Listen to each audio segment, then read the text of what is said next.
아침에 시작을 알리는 글로벌 주식 라이브 월스트리트 모닝 브리핑 1월 16일 오늘은 여러분 금요일입니다. 여러분 안녕하세요. 여도은입니다. 밤사이 미증시가 상승폭을 좀 막판에는 줄이기는 했지만 그래도 반등에 성공을 했습니다. 3대 지수가 모두 올랐고요. 종목들 가운데서는 특히나 이제 엔비디아의 주가 상승세가 꽤 눈에 띄었습니다. 2% 넘게 오랜만에 올랐고요. 브로드컴, AMD 그리고 마이크론 테크놀로지 등의 종목들이 올랐고 그 이유는 어저께 이제 TSMC 실적 발표가 있었는데 우리가 예상했었던 대로 어닝 서프라이즈, 매출과 영업이익 모두 서프라이즈를 기록을 했습니다. M7은 최근에 계속해서 종목별 혼조가 좀 나타나고 있죠. 어제도 마이크로소프트, 애플, 구글의 주가는 좀 빠졌고요. 메타와 아마존 그리고 테슬라, 메타와 아마존의 주가는 상승을 했고 테슬라의 주가도 소폭 하락을 했습니다. 자, 그리고 이제 금융주 쪽 요새는 카드사 이쪽에 사실 실적이 그렇게 좋지 않은 것들 플러스 이제 트럼프 대통령의 그 10% 상한 그 소식과 함께 출렁출렁했는데 어제는 이제 시티그룹이 오랜만에 4% 반등 그리고 모건 스탠리와 MS라고 해서 마이크로소프트라고 읽을 뻔했네요. 모건 스탠리와 또 골드만삭스 등도 크게 올랐습니다. 반면 일라일릴의 주가가 3%대 좀 큰 폭의 하락을 보였는데 최근에 워낙에 또 고점에서 등락 보이고 있기 때문에 3% 정도의 하락은 투자자분들은 크게 걱정하지는 않으실 것 같습니다. 자, 밤사이에는 또 실적 발표 내용들이 많았기 때문에 이 소식들로 하여금 얼마나 또 추가적인 시장의 강세를 야기시킬 수 있을지 잠시 월간 뉴스레터 글로벌 시황맨 박명성님과 오늘도 뉴스레터 열어보도록 하겠고요. 이어지는 글로벌 인터뷰 오늘 연세대학교 국제학대학원 이남우 교수 모시고 또 자세한 시장 이야기들 들어보도록 하겠습니다. 자, 먼저 글로벌 시황맨 박명성님 함께합니다. 어서 오세요. 네, 안녕하세요. 네, 반갑습니다. 자, 오늘 시장 막판에는 조금 상승폭이 줄어들어서 아쉽긴 합니다. 네. 뭐요? 저 잘 나오나 보고 있었어요. 왜? 에이, 이거 암이 이거 표시 잘 오늘 겉과 속이 다 암이네요. 에이, 이거 나온다고 네. 그래가지고 안에도 암이 있고. 심장 2개예요. 그러네. 심장이 2개. 빨간 심장 2개. 실제 심장까지 합하면 3개. 강심장. 그래서 최근에 이제 중소형주 투자를 열심히 하고 있다. 또 열심히 어제는 했다. 약간 로테이션이 대형주 쪽으로 조금 옮겨붙는 모습이었나요? 근데 또 그 러셀리촌 또 이겼어요. 이겼다. 네. 그러니까 이기는 편, 우린 편. 숫자를 보시면 네. 러셀리촌이 확실히 많이 요즘 올랐네요. 좋아요. 예. 꺾일 때도 덜 꺾이고. 맞아요. 예, 그래서 확실히 조금 분위기가 다른 거는 느껴집니다. 그래서 기분 좋아요? 저요? 근데 제가 중소형주를 이것저것 다양하게 이렇게 찔러보고는 있는데, 네. 근데 막 엄청 많이는 또 못 사요. 제가 가슴이. 쫄보라서. 맞아요. 딱 쫄보라는 표현 해도 되는군요. 예, 제가 쫄보라서 많이는 또 못 사고, 대형주 많이 사놓고 이제 거기서 남은 돈으로 중소형주를 해보는 거지. 근데 어쨌든 올해만큼은 좀 용기를 좀 더 내는 게 맞긴 맞는 것 같더라고요. 시장의 분위기가. 러셀리천을 많이 얘기들을 하고 계셔서 그런 내용도 한번 담아봤고 그리고 어제의 총평을 하자면 오랜만에 되게 약간 걱정 없이 편안했다라고 말씀드릴 수가 있을 것 같습니다. 네. 여기 보시면은 이제 보통 이제 제가 자기 전까지의 그림 그때까지는 이제 다 편안하게 정말 이렇게 잘 움직이고 있었기 때문에 근데 그리고 나서 이제 요게 내려온 거는 사실 이렇게까지 TSMC가 이렇게까지 급등할 정도인가 반도체를 다 끌고 갈 정도인가 라는 생각을 얼핏 하긴 했거든요. 네. 근데 그게 확실히 이런저런 불확실성이 아직 끝나지는 않았고 그런 것들로 이제 조금 상승폭을 줄였다라고 보시면 될 것 같습니다. 네. 그래서 이제 S&P 500 웹을 보면요. 색깔이 방금 딱 새로 고침이 되면서 살짝 조금 옅어졌네요. 네. 반도체는 확실히 좀 빛이 납니다. 그리고 또 엔비디아가 모처럼 2% 상승하는 모습이 인상적이었고요. 마이크로소프트, 애플, 구글, 오라클 그러니까 반도체는 좋은데 이거 AI 쪽으로 다 이렇게 좋은 건가? 라는 생각을 좀 하게 되는 거죠. 물론 TSMC CEO가 AI 버블 그런 거 아니다, 그런 거 없다, 막 명확하게 좀 꽂아주기는 했습니다만, 그래도 이게 계속 이런 반도체 가격이 비싸지고, 이렇게 거기서 또 이제 병목 현상 얘기도 했거든요. 네. 그런 것들 생각을 하면은 조금 늦어질 수도 있겠다. 그런 쪽으로 계속 시장은 아직 기다리고 있는 것 같습니다. 그래서 뭔가 올해는 하드웨어보다 소프트웨어 쪽으로 넘어가지 않을까 예상을 하셨던 분들이 좀 계실 텐데 네. 아직까지는 그 시그널이 명확하게 보이지는 못하는 그런 모습이고요. 일라이릴리는 이제 4월까지 조금 발표를 좀 늦췄어요.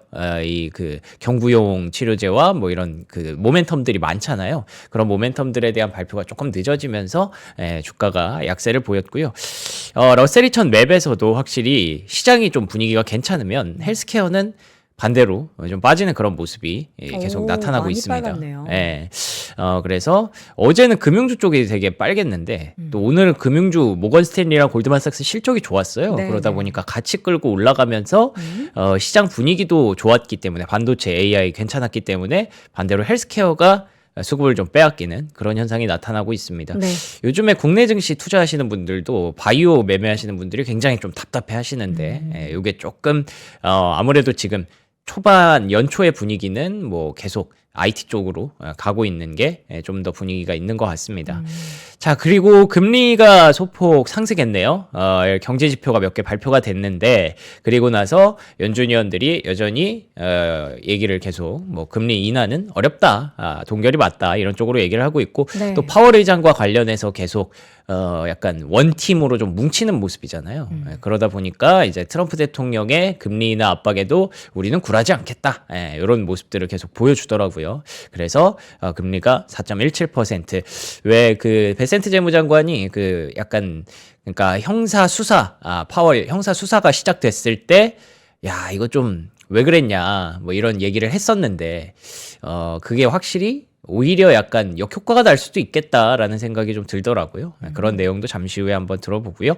달러 지수 99.3까지 최근에 달러가 계속 올라요. 환율 잡기가 진짜 국내에서 좀 쉽지가 않습니다. 그쵸. 뭐 달러가 낮아지고 있을 때는 그래도 좀 이게 좀 가능했던 것 같은데 달러가 이렇게 다시 반등을 하면은 사실 뭐 국내에서 환율 잡기가 쉽지 않다는 거는 어쩔 수가 없는 거죠. 그래서 달러의 강세 계속 좀 신경이 좀 쓰였고요. 금 가격이 4,600달러. 어쨌든 고점에서 살짝 움직이는 모습. 은 가격은 뭐 조정을 받는 듯 하다가 그걸 다 돌려냈어요. 92달러 선에서 움직이고 있고요. 인상적인 거는 이제 유가가 많이 하락을 했습니다. 보시는 것처럼 59달러까지 내려오면서 최근에 시장의 불확실성을 야기했던 첫 번째 포인트였잖아요. 네. 이제 이란 쪽에 뭐 공습이 시작될 수 있다. 이런 무시무시한 얘기들이 있었는데 그게 확 분위기가 완화되면서 시장을 좀 더 밀어 올렸다 이렇게 보시면 될 것 같습니다. 네. 유가까지 확인을 해봤고요. 어제 이제 나왔던 주간 신규 실업수당 청구 건수 이게 어떻게 좀 줄었습니까? 맞습니다. 그러니까 여기서부터 약간 경제 지표가 조금 뭐 좋은데 사실 실업자가 줄었다는 거는 좋은 거잖아요. 근데 이제 시장은 좋은 거를 안 좋게 그렇죠. 생각하죠. 요걸 또 이제 뭐야 고용도 생각보다 괜찮네. 네. 그렇게 봤던 것 같고요. 추세적으로 조금 뭔가 내려오는 듯한 그런 모습이잖아요. 요걸 보고 느껴졌던 건 왜 K자 경기로 인해서 고용을 많이 못하는 거는 우리가 지난주 고용 보고서로 봤잖아요. 확인을 했는데 그렇다고 해서 자르지도 않는다. 네. 실업도 생각보다 그렇게 추세적으로 많이 나타나지 않는다라는 게 여기서 다시 한번 확인이 되는 거죠. 자를 만큼 다 자른 거 아닌가? 그럴 수도 있을 줄일 것 만큼 같아요. 다 줄여서. 되게 많이 그 해고 소식이 들렸었잖아요. 그러니까요. 어느 정도 좀 정리가 되는 것 같기도 하고 이런 식으로 좀 고착화가 되면 사실 이 주간 실업 수당 가지고 어떻게 보면 금리 인하에 대한 기대감으로 삼았는데 그게 살아나기 좀 어려웠던 거고요. 근데 반대로 수출 물가 지수와 수입 물가 지수는 예상치를 상회했습니다. 이러면은 우리 계산이랑은 좀 안 맞죠. 고용이 안 좋고 물가가 근데 완화가 되니까 금리 인하를 할 수 있다인데 그게 반대로 뭐야 고용 괜찮네? 물가는 또 뭐야? 좀 올라갔네? 이러면은 금리 인하 어렵겠구나. 그런데다가 앞서 잠깐 말씀드린 것처럼 파월 의장에 대한 형사 수사가 시작되면서 이제 연준 위원들이 야 이거는 좀 아니다 라는 쪽으로 계속 좀 인터뷰를 하고 다닙니다. 굴수비 총재도 연준의 독립성이 훼손되면 이건 인플레이션에 오히려 악재가 될 것이다. 그러니까 연준의 독립성이 훼손된다는 거는 그거잖아요. 트럼프 대통령, 그냥 행정부가 시키는 대로 하는 그런 연준 의장이 들어왔을 때를 걱정을 하는 거잖아요.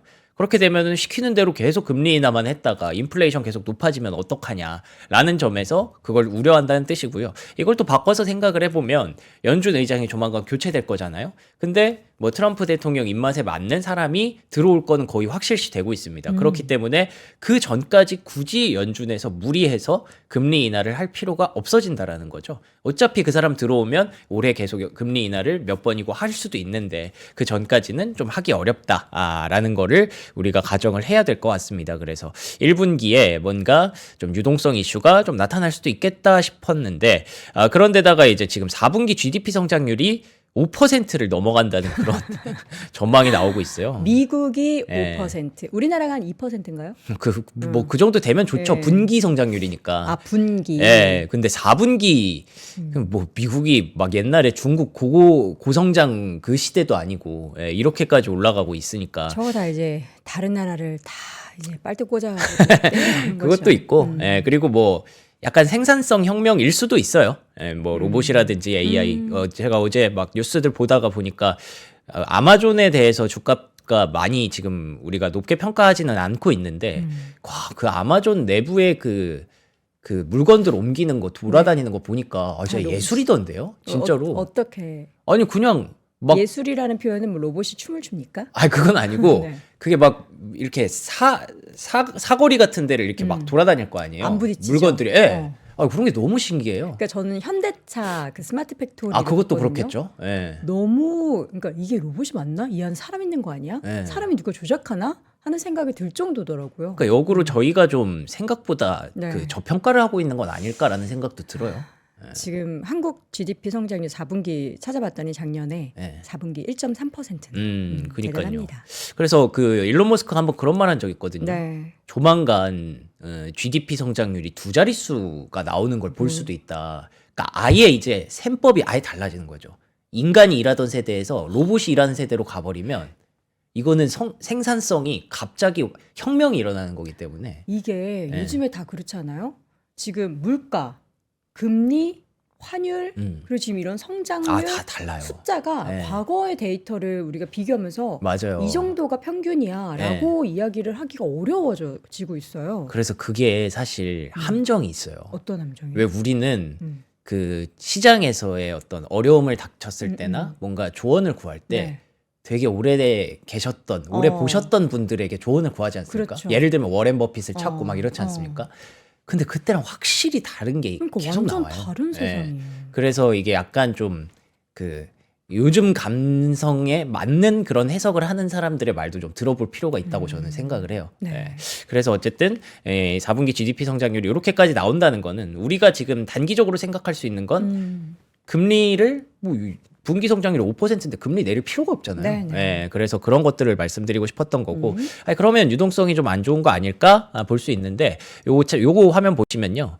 재무부에서는 그냥 뭐 연준 상관없이 국채 매입을 한다고 합니다. 원래 우리가 QE라고 하는 그 양적 완화라고 하는 거는 연준에서 뭐 국채를 사들이는 걸 얘기를 하잖아요. 근데 연준이 뭐 금리를 안 내려주면 재무부에서 그럼 우리가 돈 풀게라고 하면서 이제 자기 스스로 국채 매입을 하고 있다고 합니다. 이런 것들이 알게 모르게 시중의 유동성을 계속 주는 행동이고 이걸 하는 이유는 뭐 여러분들 다 아시겠지만 중간 선거가 있기 때문이라고 저는 네, 생각을 네. 해요. 예, 그래서 뭐 크게 유동성 우려는 아직까지는 나타나지 않을 것 같다라고 보고 있습니다. 네. 자, 이란이 진짜 큰일 날 뻔했다. 이 사진 속에 보니까 지금 지도에 네. 비행기들이 엄청 몰려 있는데 이란을 그러니까요. 주변으로 해서 네. 이게 무슨 비행기예요? 이게 좀 화제가 됐었는데 어제 많은 분들이 이게 이거 사이트가 전투기예요? 있더라고요. 예, 요거 보면은 이제 그 근처에 비행기들이 어느 쪽으로 방향을 틀고 있는지도 확인이 되고 그 얼마나 이렇게 집결해 있는지도 확인이 되는 그런 거거든요. 이게 여객기예요, 전투기예요? 그거는 뭐 정확하게 알 수 없죠. 아, 그냥 비행기가 예. 이 주변을 감싸고 있다. 네, 그래서 이쪽에 이제 거의 그냥 트럼프 대통령 버튼만 누르면 그냥 하는 거였대요. 폭격을 하는 거였대요. 거의 그 정도 분위기였는데 거기서 어제 제가 이 시간대에 말씀을 드렸잖아요. 뭐 이란이 뭐 분위기가 괜찮은 것 같다라고 하면서 트럼프 대통령이 살짝 물러나면서 어제 이 시간대 그러니까 어제 장 막판에 쫙 땡겨 올리는 모습이 있었잖아요. 예, 그때 유가가 갑자기 급락했고, 네네. 예, 그래서 그런 것들에 대해서 다들 알고 있었던 거죠. 이런 화면들을 보면서 그래서 진짜 이제 버튼만 누르면 시작이구나 생각했는데 그 급격하게 완화가 되면서 그 배경에 대해서 많은 해석들이 나왔어요.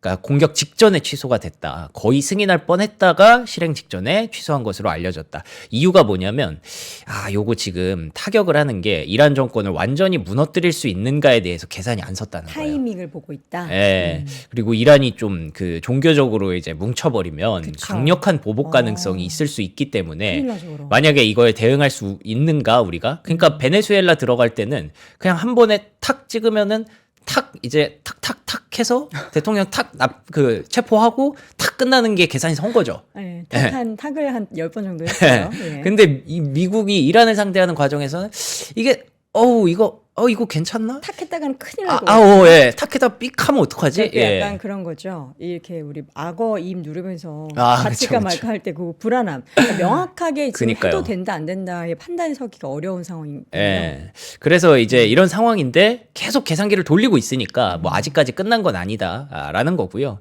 그러니까 이란만큼은 조금 뭐 경우가 다를 수 있다라는 얘기를 하고 있습니다. 이 소규모 공격을 하게 되면 시위대의 사기를 북돋을 수 있지만 테헤란의 탄압을 또 막지는 못할 것이다. 그런 얘기도 있고요. 그래서 영내 동맹국들도 계속 지금 움직임을 가져가고 있고요. 뭐 카타르에 있는 미군 기지에 보복 공격을 가할 수 있다. 이런 얘기들이 계속 나오니까 이란은 조금 이 대규모 공격을 해도 정권 붕괴가 되는 게 아니라 지역 분쟁이 오히려 더 커질 수 있고 이렇게 되면 유가 또 급등할 수 있고 이렇게 되면 이제 트럼프 대통령 계산대로 물가 잡으려는 계산이 안 될 수도 있으니까 이런 부분들을 좀 다르다라고 얘기를 하는 거고요. 네. 그래서 이스라엘까지 좀 자제할 것을 촉구했다는 얘기가 있어요. 이스라엘이 말렸다고요, 미국을? 뭐 이게 뭐 명확한 그런 데이터인지는 모르겠지만 어쨌든 이스라엘까지 만약에 요거 이번만큼 이스라엘 뭐 거의 최근에 어떤 분위기를 보면 거의 호전광이잖아요. 막 곳곳에 막 때려가면서 막 그렇게 문제를 일으켰었는데 이스라엘이 이번에는 조금 자제하십시오 뭐 이렇게 얘기를 했다면은 그러면은 조금 시간을 좀 두고 지켜볼 수 있겠구나라고 보는 것 같습니다. 그래서 이제 이란에 대해서 이슈가 조금 안정이 됐다라고 일단 단기적으로는 안정이 됐다라고 보는 거죠. 그래서 이제 아랍 정부들이 이게 완화가 돼서 대화가 계속될 가능성이 높다라고 보고 있다고 하며 사우디, 터키, 카타르, 오만, 이집트가 기여를 했다라고 하는데 과연 두 나라가 대화가 될지는 아직은 잘 모르겠어요. 미국이랑 이란이라는 나라가. 그래서 요거는 좀 일단 불확실성 안고 지켜봐야 될 것 같고요. 네. 그린란드 쪽에서는 진짜 나토 그 유럽 어제 뭐 프랑스랑 독일군이 뭐 그린란드 들어갈게라고 했다고 했잖아요. 네. 실제로 들어간대요. 그러면서 합동 군사 훈련을 나토 그 그린란드에서 그린란드에서? 한답니다. 근데 물론 이제 소수의 병력이라고는 합니다만 소수가 어쨌든 얼마큼일까요? 그러니까요. 북극 인듀어런스 작전 뭐 이런 것까지 얘기를 하면서 근데 여기서 마크롱 프랑스 대통령의 그런. 확실히 이 뭔가 열강들의 어떤 자존심 싸움 뭔가 이런 게 확실히 좀 느껴지는 그런 분위기라서 우리가 안심할 수는 없는 모습이고요. 네. 멕시코 쪽에 펜타닐을 뭐 트럼프 대통령이 싫어하잖아요. 그래서 이거를 시설을 해체하기 위해서 또 미군을 투입하려고 한대요. 멕시코랑은 요즘 친하게 지내는 줄 알았더니 또 미군이 그 펜타닐 시설 해체하는 데까지 들어가야 되나 싶어서 이게 멕시코에서는 또 이거를 굉장히 뭐 펜타닐 시설 해체는 할게. 근데 군대가 왜 들어와? 이렇게 물어본다고 하더라고요. 멕시코 자체적으로 저 시설 해체가 안 되고 있나? 그런가 봐요. 답답해서 이제 내가 해볼게라고 하는 것 같은데 어쨌든 멕시코 입장에서는 뭐야 남의 나라 군대가 갑자기 이렇게 들어와서 이렇게 한다는 것 자체가 불안하잖아요. 그런 상황도 진행이 됐었고 네. 그리고 또 뭐 러시아의 푸틴 대통령이 국제 정세 악화를 경고하면서 지금 뭐 본인 입장에서 조금 안 좋게 돌아가니까 평화를 위해서 끊임없는 노력과 책임이 필요하다라고 얘기하면서 이걸 왜 가져왔냐면 누가 평화를 얘기했어요? 푸틴이요. 그러니까 본인이 불안하다 이거예요. 미국이 너무 세게 나오니까. 푸틴이 평화를 이야기. 근데 여기서 웃겼던 게 쿠바의 주권 지지, 오케이 뭐 같은 라인이니까. 근데 한국과의 관계 개선에 대한 희망을 표명했대요. 왜 우리를 자꾸 잡아? 저는 그래서 이게 뭐 노스코리아를 잘못 번역한 건가 싶었는데 사우스예요? 사우스코리아라고 돼 있어요. 왜 우리한테 그래? 몰라요. 갑자기 왜 우리나라한테 이렇게 얘기하는지. 제 생각에는 그만큼 우리나라가 되게 중요한 레버리지를 갖고 있다라고 보는 것 같아요. 중요한 건 알겠는데 우리 지금도 힘들어요.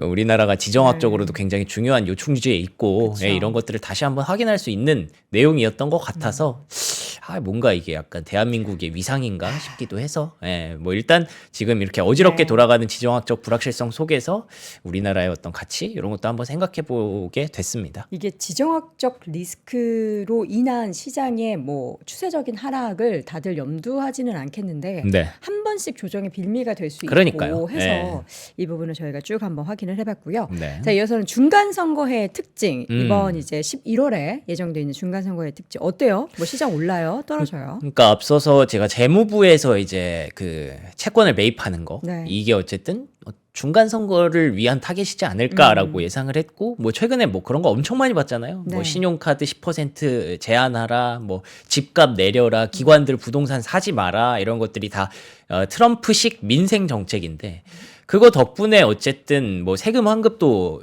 많이 받을 거고 투자자들이 그러니까 미국의 국민들이 그리고 또 이제 소비 여력도 높아질 거니까 그걸 안고 그럼 돌고 돌아서 증시로 들어오겠지라는 걸로 인해서 지금 유동성장이 쭉 펼쳐지고 있는 건데 중간 선거의 특징이 이제 4월부터는 불확실성이 좀 커진대요.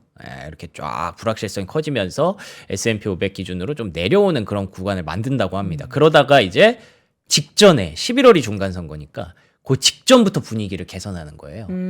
약간 이런 것들이 그 약간 일부러? 운영의 묘 같은 거죠. 안 좋게 했다가 막판에 네. 표시 확 끌기 위해서 네. 끌어올린다.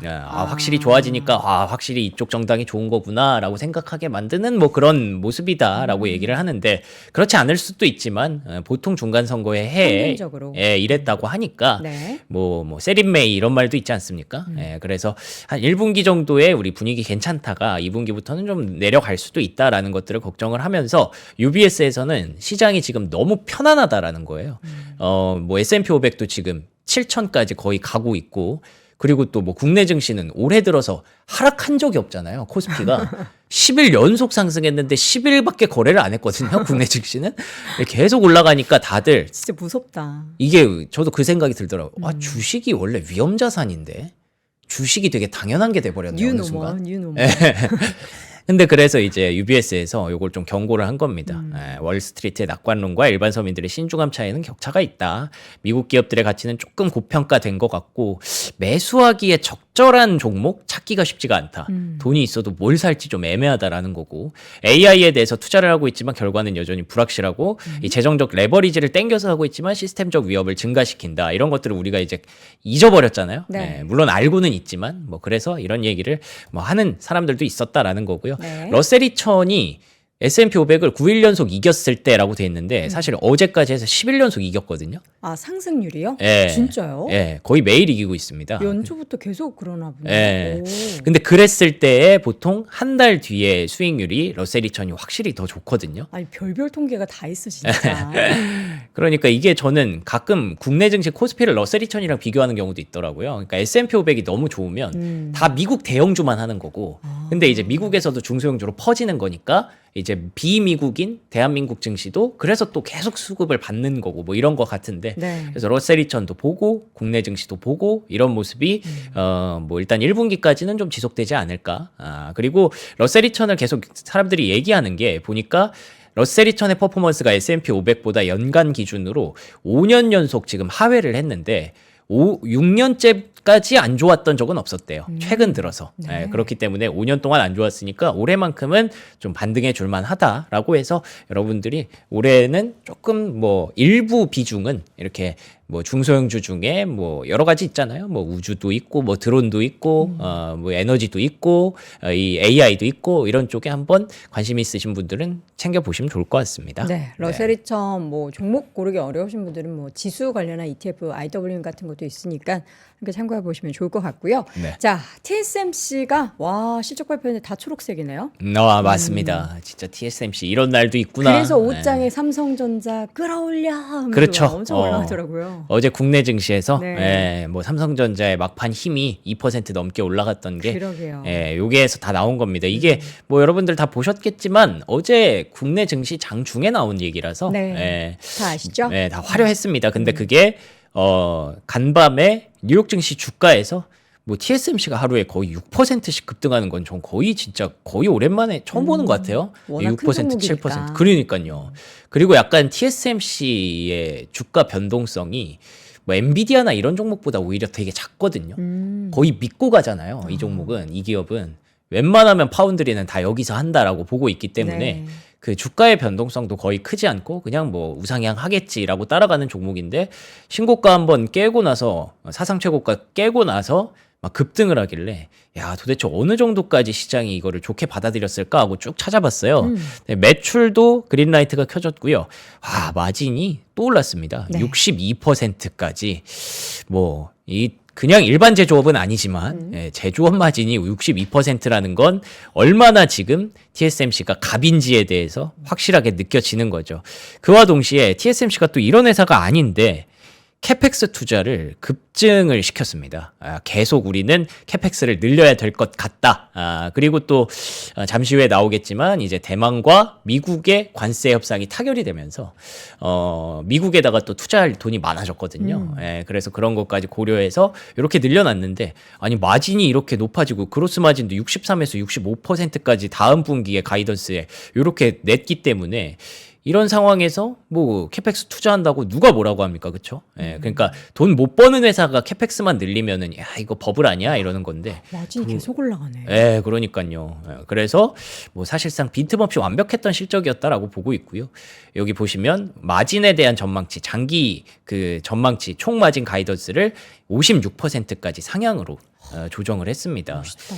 지금 62%가 나왔고 다음 분기에 65% 나올 거니까, 그러면은 이제 올해 회계연도 기준으로 뭐 이렇게 성장세가 나올 수 있다라고. 이렇게까지 TSMC가 막 자신 있게 얘기하지 않거든요. 항상 뭐 불확실하다 뭐 이런 거 많이 얘기하는데 네. 약간 아시아 회사 특이잖아요. 약간 겸손 이런 게 있는데, 겸손. 그냥 막 미국은 막 젠스낭 나와가지고 자신감 막, 있게. 막 이렇게 입고 나와가지고 막 그렇게 얘기하고, 일론 머스크도 좀 그런 거 하고, 그리고 팔란티어 CEO도 그런 걸로 유명한데, 네. 아시아는 좀 그런 게 약하거든요. 근데 이번에는 확실히 숫자로 그냥 다 보여줘 버렸어요. 우리 이렇게 잘 나가고 있다라는 네. 걸 보여줬고, 메모리 쇼티지 때문에 혹시 좀 뭐 TSMC도 좀 문제가 있지 않을까 싶은데, 요거 보시면은 뭐가 중요하냐면 요 차트가 중요합니다. 7나노 아래에 그 매출이 점점 이렇게 추세적으로 상승하고 있다는 거. 빨간색이에요? 빨간색이 3나노고요. 녹색이 5나노거든요. 밑에 그만큼 파란색? 7나노가 파란색이고 5나노랑 3나노라는 건 더 작은 거라는 거고, 네. 그러니까 더 첨단 공정의 수요가 높아지고 있다는 거고, 더 첨단 공정의 수요가 높아지고 있다는 건 TSMC가 추세적으로 돈을 많이 벌고 있다는 뜻이잖아요. 그런데다가 이 4분기의 매출을 구분해 보니까 이 HPC 요게 이거거든요. 그 AI향 네. 이고, 스마트폰도 이렇게 높아졌는데 스마트폰도 요즘 프리미엄으로 많이 나가고 있기 때문에 그러니까 가격 자체를 비싸게 받을 수 있어서 TSMC가 쇼티지가 있어도 이렇게 돈을 많이 벌 수 있었다라는 걸 한눈에 확인이 되더라고요. 네. 그리고 요거는 어떻게 보면은 삼성전자 입장에서는 조금 아쉬운 차트가 될 수 있는 게, 점유율이 압도적이에요 지금. 그러니까요. 삼성전자가 이제 TSMC의 주문이 많이 밀려 있으면 좀 받아올 수 있지 않을까를 기대하면서 최근에 주문도 많이 받았잖아요. 근데 TSMC의 파운드리 점유율은 또 신기록을 썼습니다. 70%인데 70%가 더 커지고 있어요. 71, 72까지. 그리고 삼성전자는 조금 아쉽지만 8에서 7%로 분기에 조금 줄었다. 뭐 이런 것들 계속 나오고 있는 거고요. 그런데다가 이제 또 방심하지 않는 모습까지. 대만의 전력 공급 문제도 좀 걱정되고, 병목 현상은 웨이퍼 공급, 웨이퍼가 병목이 계속 있다라는 얘기를 계속 하고 있고, 생산 캐파가 부족한데 그걸 줄이기 위해서 열심히 노력하고 있다. 뭐 이런 얘기들을 하고 있으니까 앞으로 잘 해볼게요. 근데 우리도 뭐 잘 해왔지만 걱정이 없는 건 아니에요. 그치만 요거 한마디는 확실합니다. AI는 현실일 뿐만 아니라 우리 일상생활에 점점 더 깊숙하게 자리 잡고 있다라고 얘기하니까 AI는 절대 버블이 아니다라는 얘기를 다시 해줬습니다. 그러면서 AI 트레이딩이 돌아왔나라는 기사가 나오면서 엔비디아와 AMD의 주가가 강하게 또 올라갔었는데, 보시는 것처럼 윗꼬리를 다 좀 달았죠. 그래도 뭐 그렇다고 해서 이들이 주문하는 기업들이고 막 받아 쓰는 건데 TSMC가 저렇게 갑이 되면은 약간 또 부담도 되지 않을까라는 생각도 하는 것 같고요. 오픈 AI 쪽에서 이제 하드웨어 업체를 수비하고 있대요. 네. 그러니까 반도체뿐만 아니라 로봇이라든지 데이터 센터라든지 이런 것들을 계속 오픈 AI도 짓고 싶으니까 만들고 싶으니까 하드웨어 업체들을 계속 찾아다닌다라고 해서 일단 그러면 데이터 센터, 반도체 이런 종목들은 가야 되는구나 해서 비스트라 에너지, 탈렌 에너지는 또 천연가스 발전소랑 계약을 했다고 합니다. 그러면서 랠리를 보였고요. 코이어런트, 루멘텀 이런 기업들은 이제 광섬유 같은 것들을 하는 기업들인데, 그러니까 요즘 구리 가격이 너무 비싸져서 광이 좀 필요하다라는 얘기들이 다시 또 언급이 되고 있는 것 같습니다. 그리고 코어위브 드디어 이제 밑에 있는 박스권을 뚫어내면서 네. 강한 탄력을 또 보였어요. 그리고 갤럭시 디지털 홀딩스 이런 종목들이 이제 다 그리고 우리가 얘기하는 네오클라우드 쪽으로 활용될 수 있는 GPU 확보하고 있는 기업들이라서 이쪽이 다시 날개를 펴고 있는 상황이고요. 말씀드렸다시피 대만 쪽과의 이제 관세 협상이 타결이 됐어요. 그러면서 이제 TSMC 같은 기업들이 최소 2,500억 달러를 투자할 예정이라서 장비주가 바로 직접 수혜가 되는 겁니다. ASML, 어플라이드 머티리얼즈 이런 종목들의 주가 차트 정말 화려하죠. 신고가 랠리 계속 지속되고 있는 모습이고요. 마이크론 뭐 역시 프리캐시 플로우가 이제 앞으로 계속 이렇게 들어올 건데 여기 밑에 보면은 뭐 이거 연도거든요. 26년, 27년, 28년, 29년, 30년까지 프리캐시 플로우가 이렇게 늘어날 수 있다라고 얘기를 하는데 뭘 해도 되겠죠. 이 보장된 미래 속에서 주가가 뭐 고가에서 이제 조금 등락을 보이고는 있습니다만 네. 그렇게 크게 걱정할 수준은 아니다라고 보여지고 낸드, 샌디스크, 웨스턴 디지털은 또 신고가를 경신을 했습니다. 메모리는 진짜 죽지 않는다라는 모습이죠. 빠르게 금융주 실적 한번 보겠습니다. 맞아요. 어제 좀 어제까지는 금융주 분위기가 안 좋았는데 네. 오늘은 모건 스탠리 그린라이트가 많아졌죠. 특히나 이 인베스트먼트 뱅킹 투자를 잘했대요. 투자가 전년 대비해서 JP 모건은 IB가 안 좋았었죠? 네, 조금 아쉬웠었죠. 네, 여기서는 50% 급증을 했습니다. 네. 전년 대비해서. 그러면서 주가가 오히려 모건 스탠리는 신고가를 경신하는 그런 모습을 보여줬고요. 골드만삭스 역시 마찬가지입니다. 주식 거래가 호조를 보였고 본인들 IB도 좀 잘하면서 이제 주가가 급등을 했어요. 네. 그래서 모건 스탠리, 골드만삭스, JP 모건 간에 뭔가 조금 등락이 좀 엇갈리는 모습도 최근에 금융주에서 나타난 특징이었고요. 이렇게 다들 주식 투자 열심히 하니까 블랙롱 같은 경우에는 뭐 돈이 많아질 수밖에 없죠. 그래서 운용 자산이 14조 달러를 돌파했다라는 기염을 토하면서 급등을 했습니다. 이거 보고 있으면 야, 증권사들 돈 많이 벌었겠구나 이런 생각을 좀 하게 되더라고요. 자, 그리고 세 번째 특징주로는요. 그 핵심 광물 관련 행정명령을 어제 발표했다고 제가 말씀드렸는데 그 내용을 한번 확인해 봤습니다. 그래서 내용을 보니까 이제 히토류, 리튬, 코발트 이런 것들이 다 들어가 있더라고요. 그러면서 이게 다 지금 중국이 무기화를 하고 있기 때문에 우리도 잘해야 된다라는 얘기를 하는 게 핵심 광물 관련 행정명령이었고, 그래서 어제 제가 최근에 꾸준히 보여드리고 있는 뭐 구리, 우라늄, 히토류, 그다음에 리튬 이런 것들을 미국이 잘 챙기겠다라는 게 트럼프 대통령의 이번 발표였다라고 보시면 됩니다. 그런데다가 에너지 퓨얼스라는 곳에서 이번에 히토류 관련해서 계약을 좀 체결을 했는데 2007년 중반까지 당국의 승인을 목표로 하고 2029년에 시운전을 시작할 계획이라고 하는 거 보면 앞으로 되게 장기간 프로젝트로 히토류를 챙기겠다는 뜻이거든요. 이렇게 되면은 이게 계속 이제 가져가려고 하는구나, 어떻게든 하려고 하는구나 라는 모습을 볼 수 있어서 광물에 대해서도 좀 장기적인 관점으로 여러분들이 보시면 좋을 것 같습니다. 네. 그와 동시에 테슬라는 또 이제 리튬 공장을 북미 지역에 드디어 이제 개설을 했다고 해요. 그러면서 뭐 주가의 움직임은 없었습니다만 이런 것들을 계속 챙겨가는 미국 기업들과 나라들의 움직임을 확인할 수가 있는 거고요. 그래서 이제 MP 머티리얼스는 앨범알 같은 종목들의 주가가 올라가다가 잠깐 숨고르기를 하고 있습니다만 뭐 구리 가격이 단기적으로 너무 많이 올라가서 금 가격도 그렇고 은 가격도 그렇고 광물 가격이 너무 많이 올라가서 단기적으로 조금 꺾일 수 있다라는 얘기들도 나오고 있기 때문에 뭐 일단 뭐 무자비한 매매보다는 이제 잘 흐름을 보시면서 장기적인 관점이 필요하다라는 입장이고요. 네. 자, 마지막으로는 그냥 이외 이슈들 뭐 몇 가지 좀 살펴보면 코인베이스 CEO가 클래리티 액트가 이제 원래 다 좋은 거라고 생각했는데 있었는데 보니까 뭐 토큰화된 주식을 사실상 금지하고 탈중앙화 금융을 금지하는 그런 조항들이 있어서 이건 그냥 안 하느니만 못하다라는 얘기를 강력하게 했어요. 그러면서 코인 가격도 조금 떨어졌고 코인베이스와 스트레티지 같은 종목들의 주가도 약간 급락을 하는 그런 모습들이 있었어서 이게 뭐 당장 될 것 같았는데 호재가 될 줄 알았는데 조금 아쉬운 그런 모습을 노출하기도 했습니다. 그리고 트럼프발 의료개혁안이 발표가 됐어요. 오바마 케어를 이제 폐지하고 트럼프발 트럼프 케어가 나오는 건데 뭐 어쨌든 뭐 모두에게 도움되는 일은 아닐 수 있지만 요것 때문에 줄다리기를 길게 했던 이런 보험사들의 주가가 불확실성 완화로 반등했다 정도로 보시면 될 것 같습니다. 알겠습니다. 자, 오늘도 열심히 특징적인 종목들 뉴스까지 달려봤고요. 심장이 3개인 우리 박명성 님이 아미 오늘 아미를 정말 사랑해요. BTS도 사랑하는지 모르겠는데 아미 참 사랑하고 저희 시청자분들이 이거 아미 브랜드 나올 때마다 진짜들 많이 사시더라고요. 왜냐면 이제 좋은 가격이다 보니까 아미 이번엔 후드 집업입니다. 후드 집업이라 하면은 앞에 지퍼가 달려 있다는 거죠. 요거 최초로 9만 원대. 가격 되게 좋죠. 네. 색상은 명수님 입은 블랙과 제가 입은 그레이 두 컬러고요. 스몰 사이즈부터 M 사이즈, L 사이즈, X 라지까지 있는데 사실 저는 항상 스몰보다는 이제 좀 넉넉하게 M 사이즈를 입잖아요. 근데 요게 살짝 크게 나왔다라고 해가지고